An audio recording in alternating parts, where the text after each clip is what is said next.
নমস্কাৰ বন্ধুসকল, স্বাগত জনাইছোঁ আপোনাক আমাৰ চেনেল লিপ্ৰাছ দিবলৈ। হয় বন্ধুসকল, অসমৰ জনপ্ৰিয় কণ্ঠশিল্পী তথা কুসুম কৈলাশ ৱৰ্ল্ড নামৰ যিটো অফিচিয়েল ইউটিউব চেনেল আছিল, সেই ইউটিউব চেনেলটো বৰ্তমান ইউটিউবত উপলব্ধ নহয়। বৰ্তমান সেই ইউটিউব চেনেলটো হেকাৰৰ কবলত পৰি আছে। তো এই ঘটনাৰ সন্দৰ্ভত কুসুম কৈলাশে কি কৈছে আমি শুনো আহক।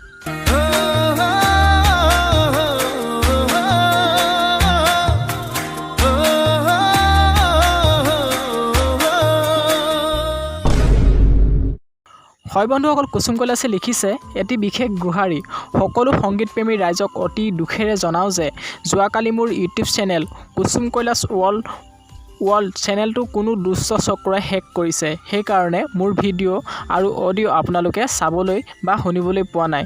লগতে এইকেইটা চেনেলো হেকাৰৰ কবলত। কুসুম কৈলাশ ৱৰ্ল্ড, পাৰফৰ্মেঞ্চ, ধাৱানী মিউজিক, নীল আকাশ, ৰমেন দানহ, ৰিদীপ ৰংগীত। বৰ্তমান চেনেলকেইটা টেকনিকেল টিমে এই চেনেলকেইটাৰ ৰিকভাৰী প্ৰক্ৰিয়া আৰম্ভ কৰিছে।